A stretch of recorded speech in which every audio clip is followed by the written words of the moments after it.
और कुछ अच्छी बातों को आज फिर से हम प्रभु के जीवित वचन में सीखने पाएंगे कि हम सब जो प्रभु के मार्ग में जब हम आगे बढ़ते हैं तो किस प्रकार से जो है हमारा जीवन जो है वो हमेशा प्रभु चाहता है कि हम लोग ऐसा जीवन जिए कि हम लोग अपने इस जीवन को पूरा करने के बाद प्रभु के साथ संगति में हम लोग प्रवेश करने वाले लोग हो सकें। मैंने पहले भी यह बात तो कहा है और आपको एक बार और दोहरा दूं कि मसीह जीवन का जो बोलना चाहिए 90% जो प्रतिफल है वो इस दुनिया में नहीं है। 90% प्रतिफल कहाँ है? स्वर्ग में है।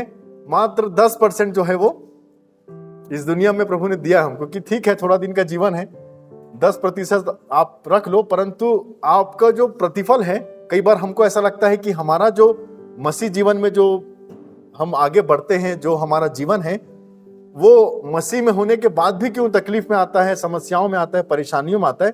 कई बार हम प्रतिफल का इंतजार दुनिया में करते हैं, पर प्रभु बोलता है प्रतिफल यहां नहीं मिलेगा। प्रतिफल कहां मिलेगा? वो मेरे साथ जब संगति में आओगे तब तुमको देखने को मिलेगा।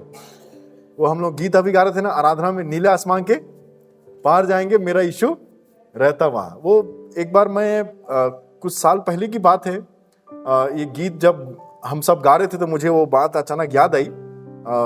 जिस व्यक्ति ने, उनका नाम मुझको याद नहीं आ रहा, कोई एक प्रभु के दास है जिन्होंने इस गीत को लिखा था कि नीले आसमान के पार जाएंगे मेरा यीशु। वो गीतकार थे, इस गीत को लिखने वाले थे। अब बड़े ही बोलना चाहिए गीत लिखना भी एक प्रकार से वरदानों में शामिल है। परमेश्वर की अगुवाई में होकर के उन्होंने इस गीत को जो है वो लिखा था। और जब कुछ समय पहले, कुछ सालों पहले उनकी मृत्यु हो गई, जिन्होंने ये गीत लिखा था नीले आसमान के पार जाएंगे। तो जब उनका फ्यूनरल का जो टाइम आया, जैसे हम लोग करते हैं हमेशा घर की आराधना, फिर उसके बाद जब ग्रेवयार्ड के लिए जाते हैं, कब्रिस्तान की ओर बढ़ते हैं, तो उस समय वो पूरे रास्ते में जब उनको उनके घर से लेके कब्रिस्तान तक लेके गए तो एक गाना बज रहा था, क्योंकि वो उनका फेवरेट गाना था और उन्होंने उसको बनाया था और वो दिन रात उस गाने को गुनगुनाते थे। वो कौन सा गाना रहा होगा?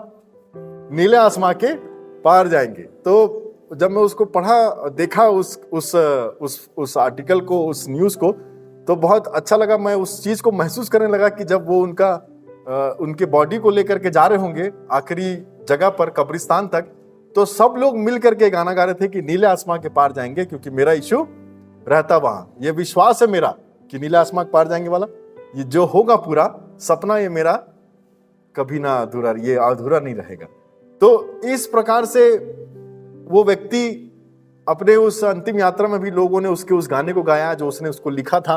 और हम सब के जीवन में भी जब हम इस गीत को गाते हैं, जब हम ऐसा मानते हैं कि प्रभु तेरा दोबारा आना तो तय है, परंतु हम अपनी तैयारी में कहां तक पहुंचे हैं, इसको भी हमको ध्यान देने की बात है। तो हमेशा हम याद रखें, प्रभु का पहला आगमन, जो उनका जन्म हुआ था, हमने मना लिया, नए साल में हम प्रवेश कर चुके हैं और अब साल के बढ़ते बढ़ते ये बात मान के चलिए कि प्रभु का आना भी नजदीक होता चला जा रहा है और एक दिन प्रभु आएगा और हम सबको ले जाने के लिए वो आएगा। तो हमारी तैयारी जो है, हमको हमेशा प्रभु में अपनी तैयारी को हमेशा प्रबल रखनी है। परंतु यदि कभी कभार ऐसा हमारे जीवन में हो जाता है कि जब हम अपनी तैयारियों को नहीं रख पाते हैं, तो भी प्रभु जो है हमारे साथ अनुग्रहकारी जो है वो परमेश्वर है। और जो वचन आज हमने पढ़ा गया, हम उसको देखेंगे कि किस प्रकार से एक जीवन को जहां पर आप हैं वहां से आगे किस प्रकार से प्रभु आपको बढ़ाता है। इसको हम कह सकते हैं कि next chapter of your life, next season of your life. जैसे कि हमारा जो पिछला वर्ष रहा और आज के दिन में हम नए वर्ष 2023 के इस 8वें तारीख तक हम पहुंच गए। हमने 7 दिन कंप्लीट कर लिया, 8वां तारीख, और ये दूसरा सप्ताह में हम प्रवेश कर चुके हैं। तो क्या चीजें हैं जो प्रभु चाहता है अपने लोगों के जीवन में, कि सिर्फ एक दिन, एक साल नया ना हो, परंतु उनका जीवन धीरे धीरे नया होते चला जाए।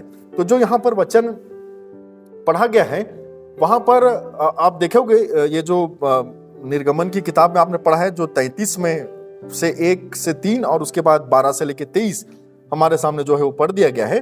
तो ये जो निर्गमन जो 33 है, यदि आप इसके बैकग्राउंड को देखेंगे कि यहाँ तक ये लोग पहुंचे कैसे हैं, तो जब आप निर्गमन में देखोगे तो अध्याय 14 से ये जो है चैप्टर 14 से जो है ये जो इजरायलियों को बंधुआई से वो फिरौन राजा के उस बंधुआई से छुड़ाना की जो प्रक्रिया है वो चालू होती है।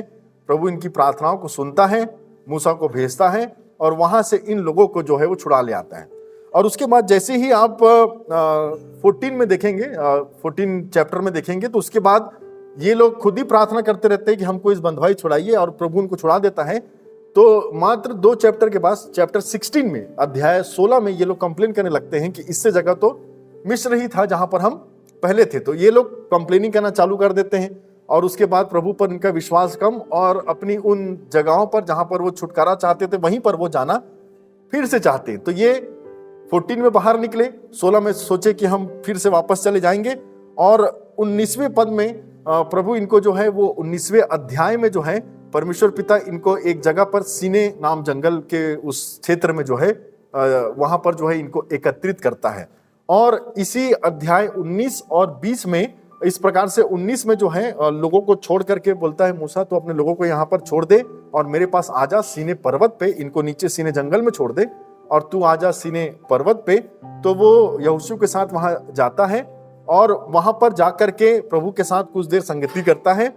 और उसके बाद जो अध्याय 20 है उसमें प्रभु जो है अपनी 10 आज्ञाओं को, पहली बार अपनी इच्छाओं को वो प्रकट करता है मूसा के द्वारा। तो ये इसका एक छोटा सा बैकग्राउंड है कि क्या हो रहा है, क्योंकि परमेश्वर पिता को ऐसे लगता था कि ये लोग तो मुझको समझ ही नहीं रहे, तो अब आवश्यकता है कि मैं लिखित रूप से अपनी इच्छा को इनके ऊपर प्रकट करूं कि मैं क्या चाहता हूं और क्या नहीं चाहता हूं। तो 10 आज्ञा इनके लिए प्रभु ने बनाया, और उसके बाद जैसे ही 10 आज्ञा वहां पे बनी, और उसका पहला आज्ञा था तू मुझे छोड़ किसी और को ईश्वर करके ना मानना, और देखते हैं वहां पहली आज्ञा बनी नहीं और यहां पर वो आज्ञा टूट गई, क्योंकि इनको लगा, जो चैप्टर 33 में है, उनको ऐसा लगा कि हारून उनके साथ था, और ऐसा लगा कि मूसा जो है अब बहुत देर हो गया है उसको गए हुए, वो वापस नहीं आ रहा है, क्योंकि वो 19वें अध्याय में गया था, 33 हो गया, अभी तक वापस नहीं आया है। हम एक काम करते हैं, हम एक बछड़ा बना लेते हैं और उसकी उपासना हम करते हैं। तो वहां पर पर्वत में परमेश्वर पिता मूसा के साथ इनको बचाने के लिए आज्ञा दे रहे हैं कि इस प्रकार से तुमको चलना है भाई, इस प्रकार से आपको जो है वो कार्य करना है। और वहां पर जो आज्ञा बनी नहीं वो टूट जाती है, पहली टूट जाती है, इनके बनने से वो आज्ञा जो है वो टूट जाती है। और उसके बाद परमेश्वर पिता मूसा को बोलता है, देख तेरे लोग जो हैं वो क्या कर रहे हैं। इस प्रकार से लिखा हुआ है वचन में, जब आप पढ़ेंगे पिछला, कि देख तेरे लोग क्या कर रहे हैं। तो अब ये लोग क्या क्या कर रहे हैं प्रभु बता रहे हैं उनको, देख मैं तो देख लिया हूं, तू देख क्या कर रहे हैं। ये लोग बछड़ा बना लिए हैं, और ना केवल बछड़ा बनाए हैं परंतु उसके सामने दंडवत किए हैं, और यह भी बोलते हैं कि यही वो देवता है, यही वो परमेश्वर है जो हमको मिस्र में से छुड़ा करके लाए। ये सारी चीजें उसमें लिखी हुई, 2-3 बात उन्होंने बोले, बछड़ा बना लिया, दंडवत किया, और इस प्रकार से उसको परमेश्वर की उपाधि जो है उन्होंने दे दी। परंतु जब, और ये भी बोलता है कि मैं इनसे इतना परेशान हो गया हूं कि मैं इन सबको खत्म कर दूंगा, परंतु तेरे द्वारा मैं एक नई जाति बनाऊंगा मूसा। और यहां पर ये लोग तेरे लोग इस प्रकार से जो है परमेश्वर बोलता है, देख तेरे लोग क्या कर रहे हैं मूसा। परंतु जब मूसा परमेश्वर को जवाब देता है तो वो बोलता है, प्रभु एक चीज है, ये मेरे लोग नहीं है, ये किसके लोग हैं? ये तो आपके लोग हैं जिसको आपने छुड़वाने के लिए मुझको भेजा था। यहां पर उसमें पीछे में से लिखा हुआ, आप देखेंगे पढ़ेंगे आपको अच्छा लगेगा, वो पूरा जो वाक्य है। परमेश्वर बोलता है तेरे लोग देख क्या कर रहे हैं। मूसा बोलता है, प्रभु ये मेरे लोग नहीं है, ये किसके लोग हैं? ये आपके लोग हैं, ये तो आपके जन हैं। और आप अपने लोगों पर क्यों इस प्रकार से, वो उसमें लिखा हुआ है पूरा कि क्यों आप इस प्रकार से क्रोधित हो रहे हैं, ये सारी चीजें बातें कि ये मेरे नहीं, ये तेरे लोग हैं। तो यहां पर इन दोनों के बीच में ये डिबेट हो जाता, क्योंकि इतना इनके जीवन में इतनी गलतियां परेशानी थी ना, परमेश्वर इनको अपना बोलता था ना मूसा इनको अपना बोलता था। दोनों एक दूसरे को बोलते थे ये तेरे लोग हैं, प्रभु बोलता है, मूसा बोलता नहीं वो तेरे हैं प्रभु, वो तो तेरे लोग हैं जी, मैं तो आपके कहने पर इनको लेकर के आया हूं, लोग मेरे नहीं है। तो इस प्रकार से प्रभु उनको अपना लोग भी जो कहने से जो है वो प्रभु को जो है वो एक प्रकार से उनको अच्छा नहीं लग रहा था। तो आज यदि हम अपने आप को प्रभु के लोग कहते हैं, तो क्या प्रभु भी हमको अपने लोग कहता है? ये भी हमको सीखने की जरूरत है। इस वचन से बोलता है मूसा ये तो तेरे लोग हैं, मेरे लोग ऐसे नहीं होते भाई। तो हमको हमेशा ये सोचने की जरूरत है, यदि हम प्रभु के लोग बोलते हैं ना, प्रभु के लोग विश्वासीगण जब हम लोग हैं, तो क्या प्रभु अपनी प्रजा को अपना कहने के लिए क्या हम लोग, हमारा जीवन ऐसा है कि प्रभु हमको कह सके हाँ ये मेरे लोग हैं, हाँ ये मेरे जन है भाई, मुझ पर विश्वास करने वाले लोग हैं, ये कोई और लोग नहीं है, ये वही लोग हैं जिनसे मैं प्रेम करता हूं। और ये सारी बातें जो यहाँ पर हो रही थी, और प्रभु बोलता है कि ये लोगों ने ऐसा सा काम किया है, मैं इनको खत्म कर दूंगा, इनका जीवन को आगे बढ़ने नहीं दूंगा, ये सारी बातें हैं। परंतु उसके बाद जो है जैसे ही वो आज्ञा को लेकर के आता है, मूसा तो देखता है कि ये बातें जो प्रभु ने मुझको बताई थी वैसा ही हो रहा है, ये लोग दंडवत कर रहे हैं, किसी और को, इस मूर्ति को बना करके बोलते हैं कि यही वो परमेश्वर है जिसने हमको छुड़ाया है। तो वो जो 10 आज्ञा की जो पट्टी थी, जो सिल्ली थी, वो छूट जाती है उसके हाथ से और वो टूट जाती है। और जैसे ही वो टूटती है तो परमेश्वर का जो क्रोध है, जो श्राप है, वो रिलीज हो जाता है एक प्रकार से। तो उसके बाद क्या होता है कि परमेश्वर का क्रोध जो है वो छूट जाता है और लगभग 3000 लोग जो है मर जाते हैं और प्लेग भी आता है। तो इस प्रकार से जो है ये सारी घटनाएं जो यहाँ पर हो रही, 3000 लोग भी खत्म हो जाते हैं और जो है वो प्लेग्स भी आना चालू हो जाते हैं। और इस प्रकार से प्रभु अपने क्रोध को भी प्रकट करता है उनके ऊपर, इस घटना जो उन्होंने की थी उसके बाद। परंतु इन सब बातों के होने के बाद 14 से लेकर के पूरा 32 तक जो भी बातें हुई, जो प्रभु उनसे निराश था, परेशान था, दुखी था, उनके बीच में कई लोगों को खत्म भी कर दिया था, विपत्तियों को भी उनके जीवन में भेजा था, वो 33वें अध्याय के पहले पद में क्या कहता है जिसको हमने पढ़ा है। फिर यहोवा ने मूसा से कहा, तू उन लोगों को जिन्हें मिस्र देश से छुड़ा लाया है संग लेकर उस देश में जा जिसके विषय में मैंने अब्राहम, इसहाक और याकूब से शपथ कहा था कि मैं उसे तुम्हारे वश में।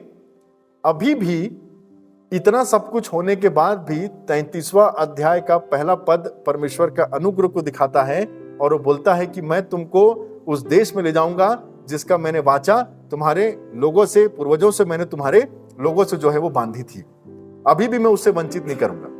तो यहां पर जो है परमेश्वर की एक विश्वास योग्यता हमको दिखाई देती है। एक चैप्टर पहले इनका जीवन देखिए और दूसरे ही अध्याय में एक चैप्टर के बाद प्रभु का एक मंशा देखिए, क्या करें इनके साथ। इतना सारा चीज हो गया पूरा इनके जीवन में, जब कोई हुआ, जो भी काम हुआ, हमेशा परमेश्वर को ये लोग दोष देते रहे, कभी वचन के अनुसार नहीं चले, आज्ञाओं को तोड़ दिए। परंतु फिर भी परमेश्वर बोलता है 33वें अध्याय में कि मैं इनको उस देश में लेके जाऊंगा जिसकी वाचा मैंने, प्रॉमिस लैंड में लेकर के जाऊंगा जिसका वाचा मैंने इनसे बांधी थी। तो यहां पर जो हमको जो सबसे पहली बात जो हमको सीखने को मिलती है, your past is not greater than God's promise. Your past is not greater than God's promise in your life. आपका जीवन में जो भी आपका पिछला जो भी जीवन रहा हो, प्रभु ने जो वाचा आपके साथ बांधी है उसको वो खत्म प्रभु नहीं करेगा। आप इस बात को ध्यान रखिए। जो भी बातें प्रभु ने आपके लिए रखी हैं, जो लोगों का जीवन प्रभु के उस क्रोध में खत्म हो गया वो बात अलग है, परंतु जो बचे हुए थे और उनके लिए जो वाचा परमेश्वर ने उनसे बांधी थी, इनकी इतनी गलतियां और इतने पापमय स्वभाव के बाद भी प्रभु बोलता है कि मैं तुमको उस देश में लेकर के जाऊंगा जिसकी वाचा मैंने तुम्हारे लोगों से करी थी। तो बहुत सारी बातें हैं जो परमेश्वर हमारे जीवन में हमको कल के डेट में, इस नए साल में देखना चाहता है। हम सबका व्यक्तिगत जीवन में ये अध्याय जो इसके पहले वाला अध्याय है 32 है, और वो अध्याय हम सबके जीवन में है कि हमने देखिए इन लोगों ने क्या क्या किया। इनके जीवन में एक बुरा दिन था, वो वाला बहुत बुरा दिन था। इन्होंने परमेश्वर की आज्ञाओं को तोड़ा, इन्होंने परमेश्वर को निराश किया, और तो और निराश करने के बाद अपना परमेश्वर जो है उन्होंने उसको मान लिया जो कि बोलना चाहिए एक मूर्ति पूजक के समान था, जिससे परमेश्वर बहुत चिढ़ता था। ये सारी बातें इन्होंने प्रभु को दुख पहुंचाया, बहुत निराश किया, परेशान किया। परंतु इन सब करने के बावजूद एक तरफ प्रभु बोलता है कि मैं तुमको उस देश में ले जाऊंगा जिसकी वाचा मैंने की थी, प्रॉमिस लैंड में मैं तुमको लेके जाऊंगा। तो हमारा जीवन हो सकता है कि बहुत सारी कमी घटियों से भरा हो, बहुत सारी बातों से भरा हो जिसको प्रभु पसंद नहीं करता है, पर फिर भी याद रखें कि परमेश्वर चाहता है कि आप उस जगह तक पहुंचे जिस जगह में प्रभु आपको देखना चाहता है। तो यहां पर हमको कोई भी चीज, कोई भी बात नहीं रोक सकती हमको वहां पहुंचने से। तो ये बात तो अब हम सोचेंगे कि हाँ ये तो बहुत बढ़िया बात है, इन्होंने सब कुछ गलती किया, परेशानी में पड़े, फिर भी प्रभु इनको लेकर के जा रहा है। परंतु यहां पर जब आप देखेंगे कि प्रभु किस मन से उनको लेकर के जा रहा है, ये हम विश्वासियों के लिए मायने रखना चाहिए। प्रभु ने प्रॉमिस किया है तो वो तो पूरी करेगा, परंतु उस प्रॉमिस को जो परमेश्वर पिता ने हमसे रखी है कि 2023 में हमारे लिए प्रभु चाहता है कि हम यहां पहुंचे, ये काम करें। ठीक है, उसने आपसे प्रॉमिस किया है या आपके लिए कुछ निर्धारित करके रखा है, तो आपको वहां पर पहुंचाने की जिम्मेदारी प्रभु की है। परंतु क्या प्रभु खुशी से आपको पहुंचा रहा है या दुख में या गुस्से से, या बोलना चाहिए प्रभु का क्रोध जो है इस प्रकार से है कि ये सुनते तो नहीं सुनते, परंतु मैं अपना काम तो इनके लिए कर देता हूं। तो कौन सा अच्छी बात है बताइए, कि प्रभु अपने इच्छा से, अपनी खुशी से हमको वो दे कि बेटा तुम सचमुच में जो मैंने तुम्हारे लिए रखा था, तुम उसके काबिल हो, और इसलिए मैं बड़ी खुशी से आपको जो है ये सारी बातों को जो है आपके जीवन में पूरी कर रहा हूं। परंतु इनके साथ वैसा नहीं था। और उसके बाद इस वचन में जब हम पढ़ते हैं तो जो दूसरी बात हमको यहां पर सीखने को मिलती है कि यहां पर पहली बात में, जैसा मैंने बोला कि जो अध्याय पहले था और 33वां अध्याय था और 32 अध्याय के बीच में बहुत सारे इनकी गलतियां थी, परंतु 33वें अध्याय जैसी हम वो पहुंचता है, वहां पर जो है परमेश्वर बोलता है कि मैं सब कुछ भूल करके, सब कुछ छोड़ करके मैं तुमको प्रॉमिस लैंड में लेकर के जाऊंगा। तो वहां पर जो है, यहां पर प्रभु एक चीज बोलता है कि इनको ले जाओ, परंतु मेरी उपस्थिति इनके साथ नहीं जाएगी। अब देखिए, अब मैं इनको जरूर जाने दूंगा, परंतु मेरी उपस्थिति इनके साथ नहीं जाएंगी। मैं स्वर्गदूत लोग को जिम्मेदारी दे देते हैं कि इनको क्या करे, वो जगह तक लेकर के जाए, उनके आगे आगे वो चलेगा, परंतु मैं नहीं चलूंगा। इस प्रकार से आगे भी उसमें जब आप पढ़ेंगे पिछला अध्याय को तो लिखा हुआ है, मैं नहीं चलूंगा, परंतु स्वर्गदूतों को नियुक्त कर दूंगा कि इनको ले जाके छोड़ दे। मतलब परमेश्वर की उपस्थिति स्वयं होकर के इनके साथ नहीं थी। तो जो दूसरा जो बात हमको सीखने को मिलता है कि प्रभु ठीक है, अपना वाचा पूरा कर रहा है, इनसे नाराज होगा, इनसे दुखी होगा, इनसे निराश होगा। इन्होंने प्रभु को दुख पहुंचाया था, परंतु फिर भी प्रभु बोलता है कि जो वाचा मैंने कही मैं इनको लेके जाऊंगा, परंतु यह है कि मैं इनके साथ नहीं जाऊंगा। ऐसा ना हो कि मैं इनको इनके गलत कामों कारण इनको रास्ते में ही खत्म कर दूं। ऐसा भी लिखा हुआ है वचन में। अब आप सोच लीजिए कितना प्रभु निराश है, परेशान है और अपने आप को रोक के रखा है, मैं इनके सामने नहीं जाऊंगा। अगर मैं चला गया तो ये सारे लोग को मैं खत्म कर दूंगा, क्योंकि मैं नहीं देख सकता इस प्रकार के पापमय स्वभाव के लोगों को। पर तुम लोग जाओ, मैं नहीं जाऊंगा, मैं पीछे खड़ा रहूंगा, तुम लोग जाओ।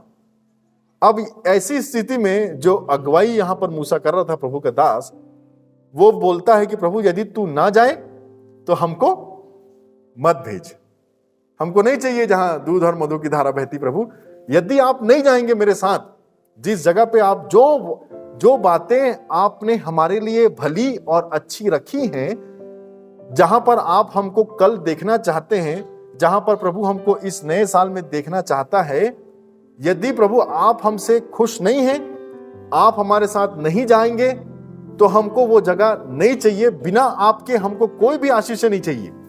आप समझ रहे दोनों बातों में डिफरेंस। आज बहुत से लोग आशीषित तो हैं, पर क्या प्रभु उनके आशीषों में है उनके साथ?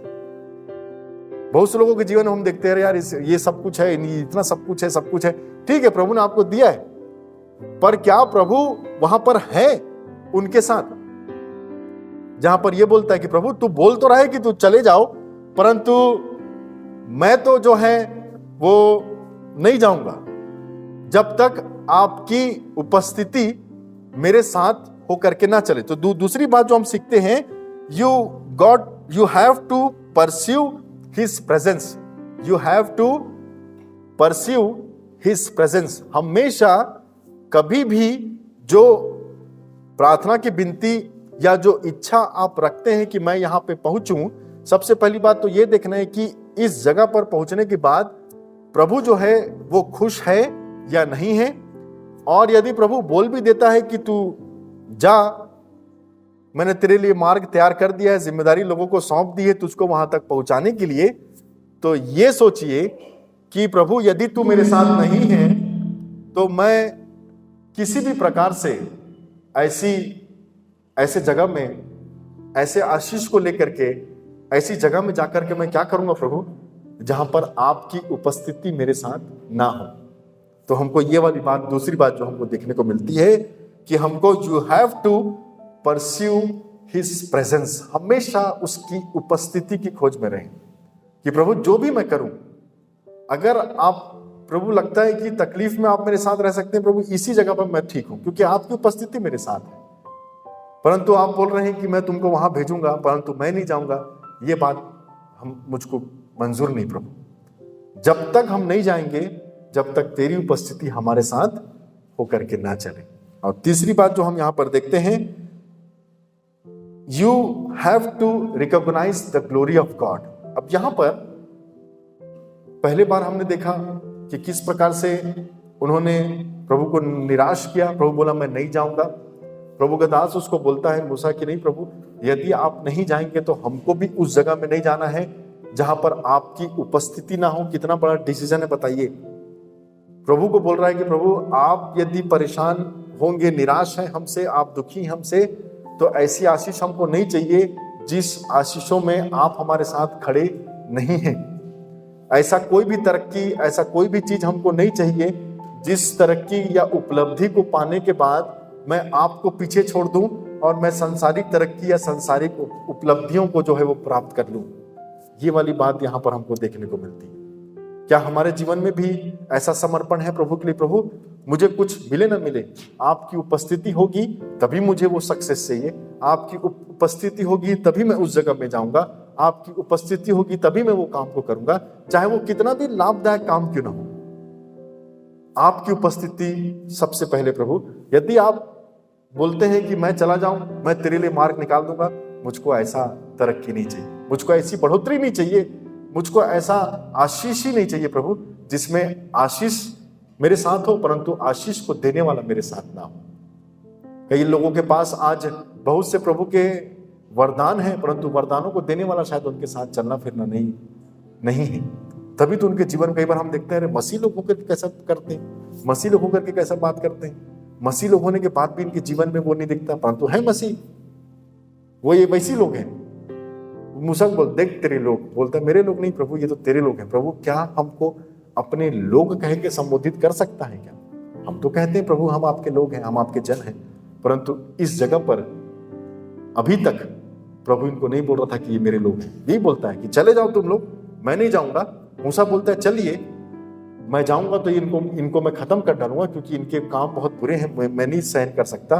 पर ऐसा है तो प्रभु हम भी नहीं जाएंगे, ये वाली बात। और तीसरी और अंतिम बात जो है, जो हमको सीखने को मिलती है कि we have to recognise the glory of God. अब यहां पर जो है हमको परमेश्वर के उस ग्लोरी को, उस महिमा को जो है वो समझने की आवश्यकता है। अब जब ये सारी बातें होती हैं तो इस प्रकार से यहां पर जो है हमको वचन जो है वो पढ़ने को मिलता है, जो कि एक वचन है, फिर उसने उनसे कहा, 20वां अध्याय 19 पद से पढ़ रहा हूं मैं आपको, 33 का 19 पद में उसने कहा, मैं तेरे सम्मुख होकर चलते हुए तुझे अपनी सारी भलाई दिखाऊंगा और तेरे सम्मुख यहोवा नाम का प्रचार करूंगा, और जिस पर मैं अनुग्रह करना चाहूं उस पर अनुग्रह करूंगा और जिस पर दया करना चाहूं उस पर दया करूंगा। फिर उसने कहा, तू मेरे मुख का दर्शन नहीं कर सकता क्योंकि मनुष्य मेरे मुख का दर्शन करके जीवित नहीं रह सकता। फिर यहोवा ने कहा, सुन, मेरे पास एक स्थान है, यहां तू उस चट्टान पर खड़ा हो और जब तक मेरा तेज तेरे सामने से चलता रहे तब तक मैं तुझे चट्टान की दरार में रखूंगा, और जब तक मैं तेरे सामने से होकर ना निकल जाऊं तब तक अपने हाथ से तुझे ढांपे रहूंगा। तो इस प्रकार से प्रभु बोलता है, अब मेरे पास एक योजना है। ठीक है, अगर तुम इस प्रकार से बोलते हो कि आपकी उपस्थिति हमारे लिए पहले है, फिर हम जाएंगे उस जगह पर जहां पर आप हमको भेजना चाहते हैं। तो यहां पर मूसा और परमेश्वर के द्वारा एक बातचीत होती है कि ठीक है मैं चलता हूं, परंतु एक काम मैं अभी भी करूंगा क्योंकि कोई भी मनुष्य मेरे मुख का दर्शन करके जीवित नहीं रह सकता, बोलता है। तो चट्टान है, चट्टान की दरार में मैं तुझको छुपा के रखूंगा। अब सबसे बड़ी बात, जिस चट्टान जो है वो एक प्रकार से उसको दिखाता है कि कितनी भी समस्या और परेशानी क्यों ना आए, प्रभु बोलता है ना, चट्टान पे जिसने बनाया घर आंधी आई, तूफान आया, उसका घर कभी नहीं गिरा। तो प्रभु जो है, चट्टान मतलब कुछ मजबूत चीज, कुछ ठोस चीज में प्रभु रखना चाहता है। ये प्रभु का अनुग्रह है। ठीक है, मैं तुमको लेके जाऊंगा, परंतु उसके पहले मैं तुमको एक ऐसी स्थान पर रखूंगा जो कि स्टेबल हो, जो जहां पर तुम लोग स्थिरता से बने रह सको। चट्टान, तो हमको प्रभु कई बार जो चाहता है कि हम लोग चट्टान पे रहने वाले लोग जैसे बने, जो स्थिर रहे। समस्या आए, परेशानी आए, तूफान आए, कुछ भी आए, हम लोग कहाँ हैं? चट्टान पे। कोई भी समस्या, कोई परेशानी हमको नहीं कर सकती। तो चट्टान में मैं तुमको रखूंगा ताकि तुम जो है स्टेबल रह सको, स्थिर रह सको। और उसके बाद जो है, चट्टान में जो दरारें होंगी उसमें मैं तुमको छिपा के रखूंगा। अब दूसरी बात यह है कि पहले तो तुमको चट्टान पे रहना है, स्थिरता बना के रखनी है, क्योंकि मैं जब तुम्हारे साथ चलूंगा तो ये कुछ बातों का तुमको ध्यान रखना पड़ेगा। और वो बात प्रभु को बताना है। मेरी महिमा यदि देखनी है, यदि मेरी उपस्थिति में आपको चलना है, तो सबसे पहले तो चट्टान मतलब स्थिरता का जीवन तुम्हारा होना चाहिए। जब मैं चलूंगा तो इधर उधर भागना नहीं है, यहां वहां जाना नहीं है, क्योंकि मैं जब निकलूंगा और कोई मेरे मुख का दर्शन करेगा तो वो कभी भी जीवित नहीं रहेगा। इस प्रकार से पुराने नियम की बात है, चलिए ठीक है, परंतु फिर भी कुछ बातों को सिखा रही है कि जब मैं तुम्हारे साथ चलूं तो तुम्हारा जीवन ऐसा हो, तुम्हारा जो जीवन है, तुम्हारे जो लोग हैं, वो चट्टान पे रहे, वो स्थिरता का जीवन उनका रहे, यहां वहां का जीवन ना रहे, भद्दड़ का जीवन ना रहे, कंफ्यूजन का जीवन ना रहे कि हम किधर जाएं, कहां जाएं, क्या करें, बातचीत में वो डिस्कशन का जीवन ना रहे। जो मैंने बोला है वैसा तुमको करना है कि तुमको चट्टान पे रहना है। और चट्टान पे कहां पर? उसमें एक दरार होगी जिसमें मैं तुमको छुपाऊंगा बोले। और उसके बाद जैसे ही मैं वहां से निकलूंगा तो अपने हाथ से तुमको ढांप दूंगा।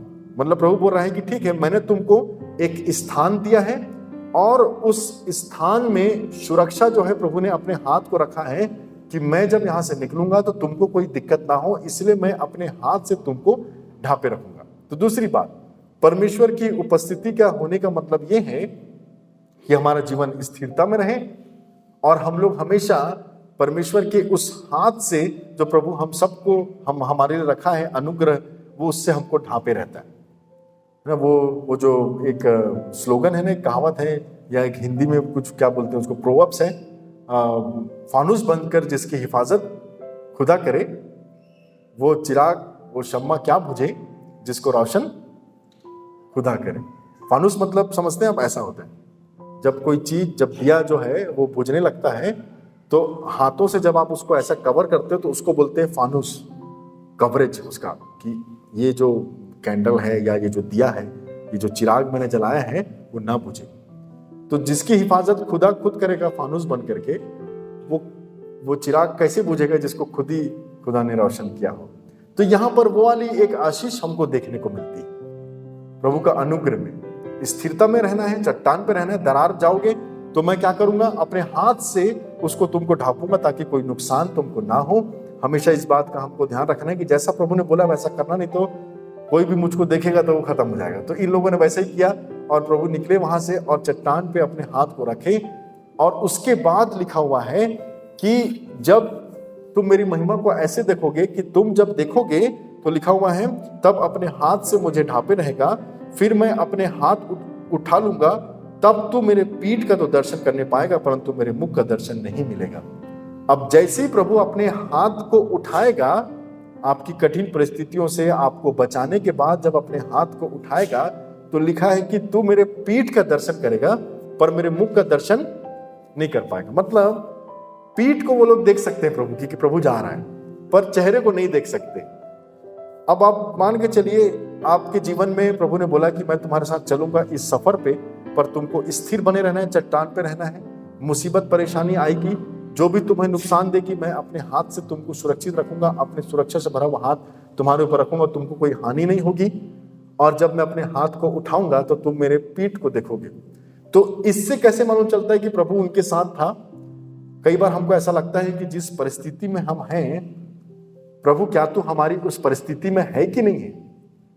परंतु पीठ को देखने का मतलब, अगर आप इसको प्रैक्टिकल रूप से देखेंगे तो आप किसी का पीठ कब देख सकते हैं? जब वो आपसे आगे हो या वो पीछे हो।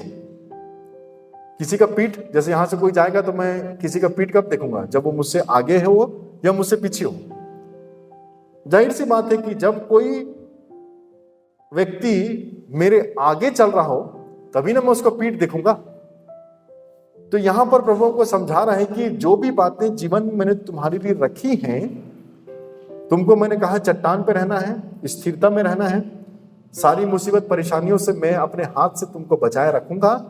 और एक बात तुम देख पाओगे कि प्रभु तुम्हारे आगे आगे उस स्थान पर पहुंच गया है जहां पर मैंने तुमको बुलाया है। तो ठीक है, प्रभु हमारे साथ नहीं चल रहा है, परंतु प्रभु ने बोला कि आपको इस स्थान से उस स्थान पर जाना है। और ये लोग परमेश्वर के उस पीठ का दर्शन करते हैं। इसका मतलब यह है कि कभी भी उस रास्ते में घबराइए, परेशान मत होइए, क्योंकि हमारा प्रभु हमसे पहले उस रास्ते को साफ करता हुआ, उस रास्ते को सुरक्षित करता हुआ आगे जाके खड़ा है और अपने लोगों को बोल रहा है कि आ जाओ, मैं यहाँ पर पहले से तुम्हारा इंतजार कर रहा हूँ। कई बार होता ना, कुछ ऐसा जगह होती है जहाँ पे शायद जो हमको जानी पहचानी ना हो, ज़्यादा उतार चढ़ाव हो, गड्ढे वगैरह हो, किसी जगह को देख के आना हो, तो प्रायः हम लोग अपने लोगों को, बच्चों को जिनसे हम प्रेम करते हैं या जो भी हो, बड़े बुजुर्गों को हम लोग बोल देते हैं कि आप लोग यहाँ रुकिए। हम क्या करते हैं, पहले देख के आते हैं वो स्थान में जाने योग्य है या नहीं है, हम पहले देख के। तो जो पीछे खड़े रहते हैं, जिनको आप रोक करके गए हो उस स्थान को देखने के लिए कि वो सुरक्षित है कि नहीं, अच्छा है कि नहीं, व्यवस्था ठीक है कि नहीं, गड़बड़ तो नहीं है, ज्यादा परेशानी तो नहीं होगी वहां जाने में, तो आप पीछे खड़े रह करके उनको देखते हो जो आपसे पहले जा करके उस जगह का निरीक्षण करने के लिए गए हैं जहां पर आपको वो लेकर के जा रहे हैं। और जब वो लोग बोलते हैं कि सब कुछ ठीक है, तो क्या करें, आ जाइए, इशारा करते हैं, ओके। गाड़ी भी कई बार हम लोग गाड़ी चलाते हैं तो कुछ लोग नहीं इशारा करते हैं, हमको समझ नहीं आता सामने का कैसे करें, क्या करें, सब ठीक है, आने दीजिए। तो उस पर भरोसा करके हम सोचते हैं कि अरे हाँ, ये व्यक्ति वहां खड़ा है, मुझको तो नहीं दिख रहा है कोई चीज, पर वो तो खड़ा है ना वहां। तो मैं समझता हूं कि इसका जो इशारा है, इसका जो गाइडेंस है, अगर मैं उसके भरोसे अगर मैं चलूं तो जरूर से मैं अपने इस परिस्थिति को, अपने उस जीवन को वहां से निकाल पाऊंगा। तो यहां पर परमेश्वर जो है इनके साथ नहीं चला, परंतु अपनी अगुवाई इस प्रकार से दिखाया कि स्थिर हो जाओ, मैं तुमको ढांपे रखूंगा, और जब मैं अपने हाथ को हटाऊंगा तो तुम मेरे पीठ का दर्शन करने पाओगे। आज हम सबके जीवन में ये बातें बहुत ही आवश्यक हैं कि हम हमेशा इस बात को अपने जीवन में महसूस करें, एहसास करें, और हमेशा इस बात पर विश्वास करें कि जिस जगह पर प्रभु हमको ले जाने चाहता है, कितनी भी कठिन परिस्थिति क्यों ना हो, प्रभु स्वयं उस जगह से होके गुजर गया है और आपका इंतजार कर रहा है कि अब मैं यहां से होके गुजर गया हूं, सारी तकलीफ और परेशानी से तुमको बचा लिया हूं, अब हमारी जिम्मेदारी है कि हम उस जगह में जाएं जहां पे प्रभु हमको ले जाना चाहता है। अगर हम नहीं जाएंगे तो कहीं ना कहीं हम अपने उस मसीही जीवन को कैसे पूरा कर पाएंगे, और फिर प्रभु जो है सब कुछ करने के बाद भी हमारा जीवन जो है वो नाश हो जाएगा। प्रभु ने सब कुछ कर दिया हमारे लिए, अब हमारी बारी। हमको हमेशा ये विश्वास करना है कि जिस स्थान पर मैं खड़ा हूं, लगता है कठिन परिस्थितियां हैं, लगता है उतार चढ़ाव ज्यादा है, परंतु ये विश्वास करिए कि प्रभु आगे आपके निकला है और आप उसके पीठ का दर्शन जो है ये लोग करने पा रहे थे। तो इस प्रकार से इस वचन के द्वारा हमको ये सीखने को मिलता है कि चाहे ये जनवरी का महीना कुछ भी क्यों ना लेके हमारे सामने आए, हम इस बात को जानते हैं कि हमने प्रभु के पीठ का दर्शन किया है, वो हमारे आगे आगे चला है, उसको मालूम है। हम नहीं जानते हमारा भविष्य में क्या लेकर के आएगा, परंतु प्रभु तो जानता है और वो वहां पर है। हम नहीं जानते कि आने वाला दूसरा महीना हमारे लिए क्या लेके आएगा, परंतु प्रभु वहां पहुंच चुका है और वो इंतजार कर रहा है कि अब आप आइए, मैंने सारी चीजों का इंतजाम कर दिया है। रास्ते में तकलीफ परेशानी होंगी, परंतु प्रभु चट्टान बने रहेंगे, तो कोई आंधी, कोई समस्या आपको कुछ नहीं बिगाड़ पाएगी। और यदि कोई दिक्कत भी हुई तो प्रभु अपने हाथ को रख के आपको संभालेगा। और हमेशा आप ये विश्वास रखिए कि प्रभु आपके आगे आगे होके गया है, ताकि आपका मार्गदर्शन वो करने पाए और आपको उस जगह पे पहुंचाए जिसकी वाचा या जो प्रॉमिस प्रभु ने हम सबसे की है। आइए हम प्रार्थना करें। परमेश्वर पिता, हम आपको हृदय से धन्यवाद देते हैं प्रभु, आज के इस दिन के लिए।